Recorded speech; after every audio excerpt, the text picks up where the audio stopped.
Hello बच्चों, आप कैसे हो।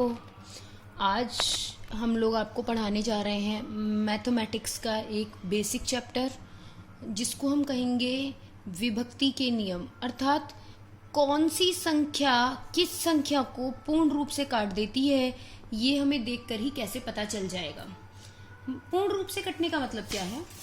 जैसे देखिए बच्चों, अगर मैंने लिखा, अब मैं देखकर ही कैसे बता सकती हूँ कि ये 2 से पूर्णतः विभाजित हो जाएगी। पूर्णतः विभाजित का मतलब होता है पूरा भाग देने पर रिमाइंडर अर्थात शेषफल 0 आना चाहिए। जैसे ये आप सभी जानते हैं, तो शेषफल कितना आया? 0। अर्थात पूर्णतः कटने का अर्थ है जिसका शेषफल 0 आए। अब हम जरा नियम पर आएंगे। पहला नियम है आपका 2 से विभक्त होने का नियम। ये आप लोग पहले से भी पढ़ चुके हैं। 2 से विभक्त कोई बड़ी संख्या देखकर हम लोग कैसे बता सकते हैं कि वो 2 से पूर्णतः विभाजित हो जाएगी। तो देखिए, बात यहां पर यह है कि यदि किसी संख्या का इकाई अंक 0, 2, 4, 6, 8 में से कोई एक हो तो वह संख्या 2 से पूर्णतः विभक्त होगी। जैसे मैंने एग्जांपल लिए हैं 9, 7, 5, 3, 2, तो इकाई का अंक क्या है? 2। तो यदि 2 यहां पर है तो अर्थात ये पूरी की पूरी संख्या 2 से विभक्त हो जाएगी। इसी तरह दूसरी संख्या ली है मैंने 7, 8, 0, 9, 5, 1, 6। इकाई का अंक क्या है? 6। अर्थात ये पूरी डिजिट किससे विभाजित हो जाएगी? पूर्णतः 2 से विभाजित हो जाएगी। अब हम दूसरा नियम पढ़ेंगे, 3 से विभक्त होने का नियम। तो 3 से विभक्त होने का नियम अलग है। यदि दी गई संख्या के सभी अंकों का योग 3 से पूर्णतः विभक्त हो जाए तो वह संख्या 3 से पूर्णतः विभक्त होगी। जैसे देखिए, एक एग्जांपल मैंने समझाया है 7, 5, 6, 8, 4। इसके अलग अलग डिजिट्स को, अलग अलग नंबर्स को, 1 एक ये है, 4 है, 8 है, 6 है, 7 है, 5 है, आपको अलग अलग ऐड करना है। जैसे देखिए 7 + 5 + 6 + 8 + 4, तो जब मैंने इनको ऐड किया तो कितना आया? 30। और आप अच्छी तरह से जानते हैं 30 जो होता है वो 3 से पूर्णतः विभाजित होता है। अर्थात ये पूरी संख्या भी 3 से पूर्णतः विभाजित हो जाएगी।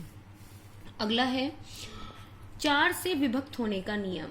4 से विभक्त होने का नियम बहुत ही आसान नियम है। यदि किसी संख्या के दाईं और इकाई अंकों से बनी संख्या 4 से पूर्णतः विभक्त हो, विभक्त थोड़ा गलत हो गया है, विभक्त हो तो दी गई संख्या भी 4 से विभक्त होगी। चलिए एक बड़ी संख्या को देखते हैं 9, 7, 8, 1, 3, 2। तो देखिए इसमें इकाई का अंक 2 है और दाईं का अंक 3 है। तो 3 और 2 यानी पीछे बनी संख्या, इकाई और दाईं से बनी जो संख्या है 32 है। अर्थात 32 4 से पूर्णतः विभाजित हो जाता है। तो ये पूरी संख्या भी 4 से पूरी विभाजित हो जाएगी। आगे बढ़ते हैं।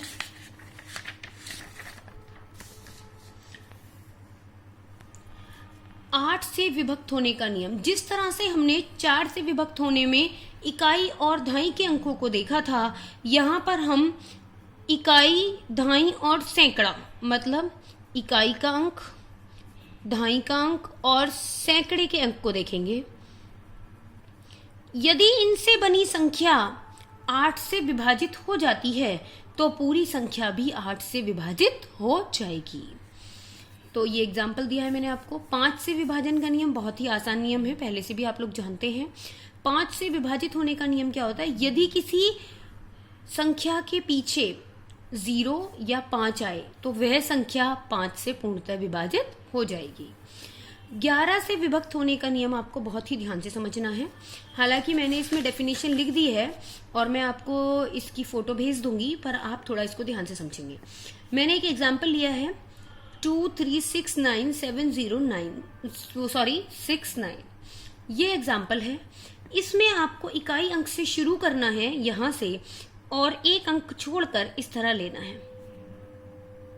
ये देखिए ले लिया मैंने। तो यहाँ पे कौन सा आया है? एक एक अंक छोड़कर ये है 9, 0, 9 और 3। फिर आपको जो संख्याएं बची उनको अगले ब्रैकेट में ले लेना है और बीच में माइनस लगाना है। यानी एक को हम लोग बोलेंगे विषम स्थानों पर आई संख्याएं और एक को बोलेंगे सम स्थानों पर आई संख्याएं। उनका अलग अलग योग करना है आपको, यानी इसकी इसका इसका इसका योग यहाँ, बाकी बची हुई संख्या ये और ये, इसका योग यहाँ, और दोनों के योग को माइनस कर देना। यदि वह माइनस करने पर या तो शून्य आए या कोई ऐसी संख्या आए जो 11 से पूर्णतः विभक्त होती हो, तो वो हमारी संख्या 11 से विभक्त होगी। जैसे मैंने यहाँ 2 एग्जाम्पल लेकर बताए हैं। ओके स्टूडेंट्स, अब इसके आगे हम 7 से विभाजन का नियम पढ़ेंगे। 7 से विभाजन का नियम थोड़ा ध्यान देंगे आप लोग, अच्छा है। 7 से विभक्त होने का नियम, इसमें ये कहता है नियम, यदि इकाई अंक को छोड़कर, मान लीजिए मैंने ये एक डिजिट लिया, अपने ये डिजिट है, इसमें आप इकाई का अंक छोड़ देंगे और बाकी बचे हुए अंक को इधर लिख लेंगे। जो इकाई का अंक है उसको दुगना करेंगे, दुगना कर दिया मैंने, और उसी अंक में से घटा देंगे। जैसे यहाँ मैंने लिखा 88 माइनस 2 था इकाई का अंक, इसको दुगना किया तो 4 हो गया। 88 में से हमने 4 माइनस किया तो 84 आ गया। हमने देखा आई हुई संख्या यदि 7 से पूर्णतः विभक्त है तो वह संख्या भी 7 से पूर्णतः विभक्त होगी। धन्यवाद।